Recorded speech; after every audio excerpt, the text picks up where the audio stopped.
Welcome everyone, I'm Adam. In this problem, we want to classify the graph of the equation that we have as 9x squared plus 4y squared minus 18x plus 16y minus 119 equals 0 as either a circle, parabola, ellipse, or a hyperbola. Now to start with, we can cross one of these off the list. If we take a look at our equation and see that we have both an x squared term and a y squared term, we know that a parabola would only have one of those. So we can come over to this list and see that we're not going to have a parabola. So the remaining choices can either be a circle, ellipse, or a hyperbola. So how can we determine that? Well, if we can take the equation that we have and try to rewrite it as the standard form of one of the remaining three, whichever standard form it falls in, then we'll have our answer.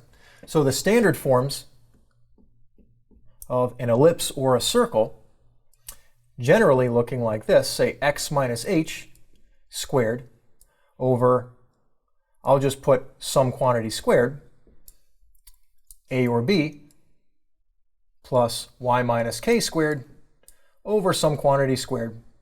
All right, so this would be an ellipse, and equal to 1. This would be an ellipse or a circle. If our a and b were different, it's an ellipse. If our a and b are the same, it's a circle. And also, if this plus becomes a minus, then that's for a hyperbola. So in general, something like x minus h squared over some quantity squared minus y minus k squared over some quantity squared equal to 1. And of course, the y term and x term could be in reverse order. The main difference is the minus sign versus the plus sign. That's what we'll look for. Okay, so let's go back to our original equation, and we're going to try to write it as one of these two, right? And what do? Well, we notice that we have perfect square terms in our numerators on the left-hand side. X minus some number squared and y minus some number squared. And how we're going to get there is by grouping our x and y terms and then completing the square. So from our original equation over here, so we're going to start by grouping, say, our x terms. We have a 9x squared minus 18x, and we can factor a 9 out of both of those. So we can write this as 9 times x squared. 9 out of negative 18 is minus 2, so minus 2x. And again, we're working towards completing the square. So for our completion term, we're going to add something which we'll fill in just a little bit. So we have that, and then grouping our y terms, we have 4y squared plus 16y, and out of both of those we can factor out a 4.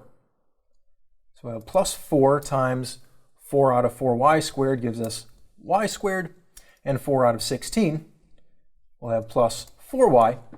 And again, we're going to be completing the square, so adding some extra term here in a little bit. And our constant term of negative 119 will add to both sides. So this entire equation will be equal to positive, say 119. Okay, so let's go ahead and complete the square in the middle.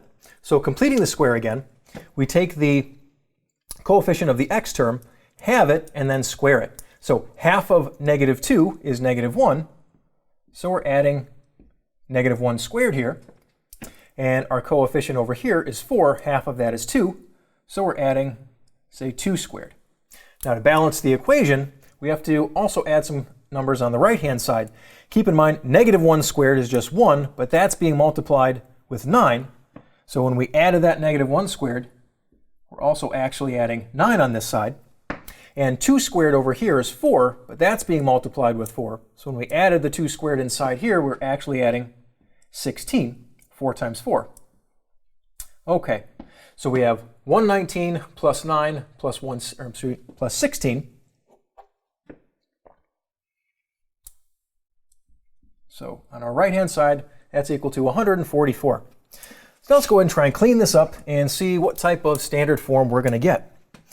All right, so we're going to have 9, and then completing the square with our term here, we're going to have x plus negative 1, or just x minus 1 squared, and then plus 4 times y plus 2 quantity squared, and that's equal to 144.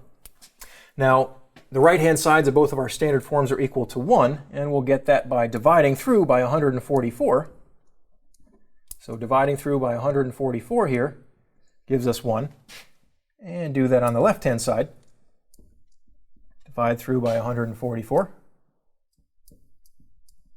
And in the standard forms, we want the square terms by themselves, and we can get that by, instead of having 9 minus x minus 1 squared, we can take the 9 and divide the denominator by that, so 144 over 9. And similarly, 4 times y plus 2 squared, we can rewrite this as 144 over 4 in the denominator here. Okay, and so let's clean this up one more time. So we're going to have x minus 1 squared. Actually, we're almost here, but we'll clean it up. Over, doesn't really matter. We can write this as maybe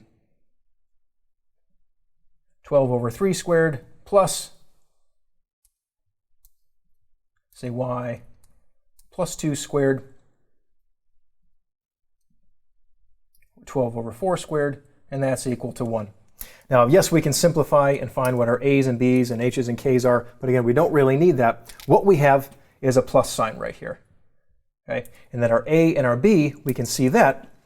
So 12 over 3 is 4, and 12 over 4 is 3.